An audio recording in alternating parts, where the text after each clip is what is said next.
Showers and thunderstorms continue to rumble across much of central and eastern Kentucky. I'm tracking the severe weather and heavy rain threats just ahead. Hundreds gather to say one last goodbye to a Kentucky State Police trooper killed in the line of duty. A Lexington mother drowns while on a beach vacation. We'll show you how she's being remembered. Tracking, alerting, protecting. This is WKYT News at 5. Good afternoon. You need to keep an eye on the weather for the next few hours. Yeah, we have strong, potentially severe storms in the area. Let's get to Chief Meteorologist Chris Bailey for an update on this WKYT First Alert Severe Weather Day. Chris? Yeah, it's a low-end tornado watch that is out for central and eastern Kentucky until 9 o'clock this evening. All the counties in red, though as the storms begin to wind down from northwest to southeast, will gradually chip away at that initial watch box. Several clusters of some big thunderstorms are ongoing. One northeastern Kentucky with severe thunderstorm warnings into parts of Greenup and Lewis counties a little earlier. Now across parts of the Lexington metro. Downtown Lexington, it is really, and I mean really, coming down. For another 5 minutes, severe thunderstorm warning for parts of Anderson, Mercer, and Woodford counties. That is just to the south of the BG Parkway, with the worst of the weather right on top of the Salvisa area. It's this particular area, parts of Woodford and Anderson counties. We've had reports of a couple of trees that have been knocked down with winds that may be as high as 50 to 60 miles per hour. Strongest part of that is now across parts of Fayette County, northern sections of Jessamine County, right on top of Nicholasville Road. Manowar on the south side of town really getting hammered as of now, and that continues into parts of northern sections of Jessamine County. Got to watch for some stream and street flooding as these heavy rains make their way across now central and eastern parts of Fayette County, especially on the south side of town, from Henry Clay over toward Commonwealth Stadium, and on the east side of town.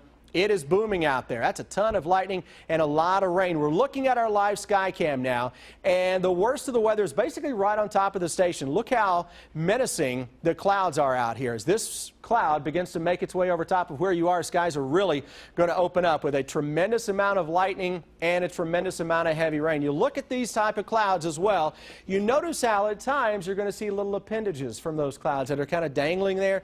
Those often get mistaken for funnel clouds. Those are actually called scud clouds. Unless you see a cloud that is extending from the base of a thunderstorm that is actually spinning, not just moving quickly, chances are it's going to be a scud cloud. And a lot of folks get those confused from time to time. What we're looking at, though, on Defender, it is now tracking the worst of the storm from the Fayette-Jessamine County line to the east. Over the next hour, should be across parts of Clark County. Storm that is on top of Menifee County a little bit ago, Defender said had a hint of some circulation. That is no longer with us, but we'll watch that for potentially a large hail producer. West Liberty, that is heading in your direction. Strong thunderstorms across Pulaski County and back into sections of west central Kentucky, Campbellsville, and points south from there toward the Lake Cumberland area.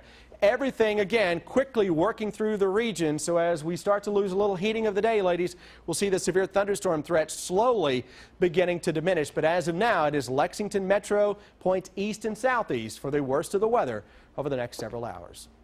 Thank you, Chris. We'll check back in a few minutes. A vacation came to a tragic end for a Lexington family. Laurie Davison drowned while swimming off the coast of Myrtle Beach, South Carolina over the weekend. She was a longtime administrator at Salado Wildlife Center in Frankfort. WKYT's Mike Linden shows us how she's being remembered. Staff members at the Salado Wildlife Center in Frankfort are mourning the loss of one of their own today.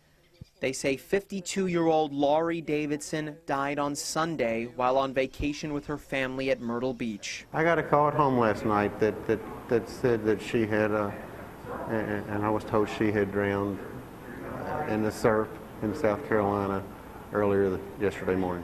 Davison worked at the Wildlife Center for 15 years as an administration manager.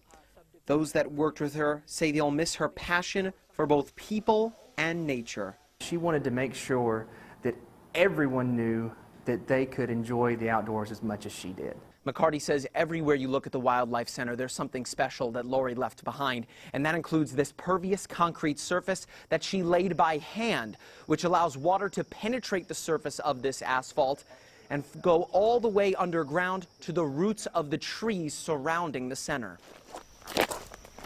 Davidson took the lead on many other projects at the Wildlife Center, like animal exhibits and 4 miles of new hiking trails. McCarty says it's still hard to believe she's gone. She was a really good boss, she was a really good friend, and to lose her so suddenly it's been a bit of a shock. Davison leaves behind her partner Mary and their 2 children. In Frankfort, Mike Linden, WKYT. McCarty will serve as the interim administration manager until a replacement can be found.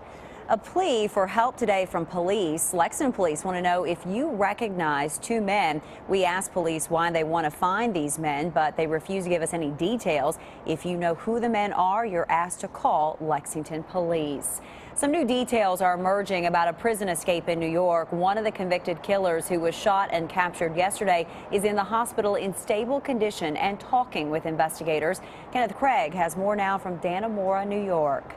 Authorities say David Sweat has started telling them details of the getaway plan he and fellow escapee Richard Matt devised with prison employee Joyce Mitchell. They would kill Mitchell's husband and then get in the car and drive to Mexico. But when Mitchell didn't pick them up after they escaped, Sweat says they decided to go to Canada instead.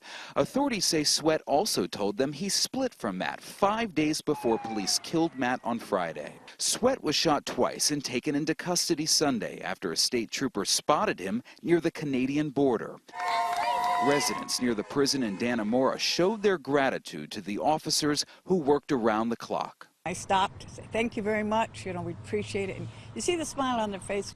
One of the big questions remaining is how the pair managed to evade capture for 3 weeks. The Adirondacks, when you go through those mountains and those ridges and ditches and swamps, it's 10 times worse than you see around here.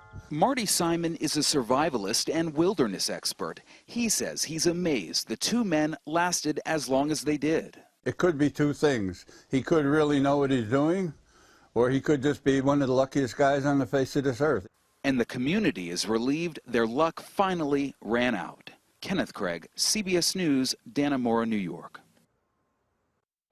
WKYT First Alert Severe Weather Day continues. This is a brand new severe thunderstorm warning that is out for parts of central Kentucky as of now. This will go until 5:35. Parts of Jessamine, Mercer, and Woodford counties for the back edge of this line of storms. And this is right on top of Salvisa, working its way toward Nicholasville. That may have damaging winds and large hail as it heads toward the downtown Nicholasville area. Other very intense thunderstorms across the Lexington metro. As always, we're tracking all of them. All right, Chris, thank you. A final goodbye today for a Kentucky State Police trooper. 23-year-old Eric Chrisman died in a crash while responding to a call in Livingston County last week. This morning, hundreds of people attended Chrisman's funeral in his hometown of Lawrenceburg. WKYT's Victor Puente shows us how he was remembered. The commissioner of the Kentucky State Police spoke about Trooper Eric Chrisman's death this morning. He said despite the short time he spent as a trooper, he lived a life filled with purpose.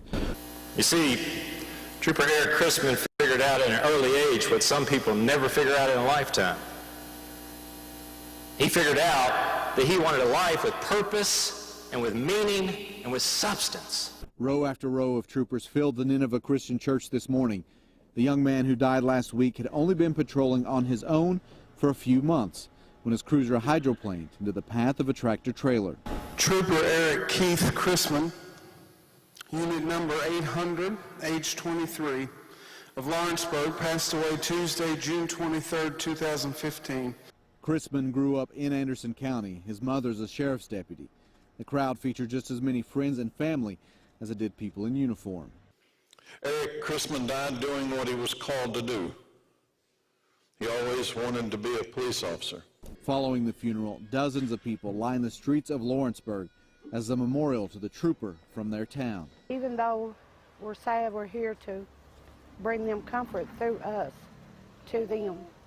At the gravesite, Trooper Chrisman's cadet class, who graduated with him in January, watched on as the state police presented the flag of the Commonwealth he swore to protect to his parents.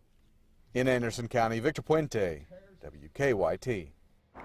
Instead of flowers, the family asked for contributions to the Christian Academy of Lawrenceburg or to the Supporting Heroes organization. Switching gears now to sports. Basketball season is months away, but we are already hearing from Coach Don Calipari about next year's team. WKYT's Rob Bromley is here with more on what Coach Cal had to say. Rob? Well, as you know, John Calipari lost 7 players from last season, and last week 6 of them were selected in the NBA draft. They could all end up in the NBA, so Cal has had to rebuild again. Speaking today on the SEC Coaches Teleconference, Calipari talked briefly about next year. He said he was excited, and again, he used the word crazy. I think our backcourt should be one of the stronger backcourts in the country. Even though we will be very young, in our front court, you know, athletic and long, and 7 foot, 6'10", 6'8", 6'9". I mean, we're our wing play with Charles and Michael, Alex getting back healthy, Marcus Lee getting his opportunity. I hate to say it, but it could be crazy again. And much more coming up in sports as Cal brings us up to date on Alex Poitras and talks about the versatility that he'll have with his team come next season. Thank you, Robin. With the addition of Jamal Murray, Coach John Calipari's recruiting class has been ranked #1 by 24/7 Sports. Some people in Missouri spent the day cleaning up storm damage. A tornado touched down about 30 miles west of St. Louis. The twister ripped apart homes and knocked out power to hundreds of people. The storms also caused flooding, which is making it difficult for power crews to restore electricity. Hundreds of people have had to leave their homes because of a wildfire. The flames have already destroyed about a dozen homes 150 miles east of Seattle, Washington. It began yesterday afternoon and spread quickly. In addition to the wildfire, firefighters are dealing with triple-digit temperatures. Greece closed its banks this morning in a last-ditch effort to avoid a financial meltdown. The government is only allowing Greeks to take about $65 a day from ATMs because cash is running out. The turmoil spread around the world, with markets across Europe and the U.S. tumbling as a result of the decision. One Lexington golf course went pink today in an effort to help in the fight against breast cancer. In this month's Talk Pink, Golfing for a Cure and how the Komen Golf Classic is helping fight the disease. It's a pink day on the links here at Andover Golf and Country Club. Golfers hitting the greens not only to play, but to support a great cause, all in the same round. We've got some live music, we've got some food, we've got some great prizes.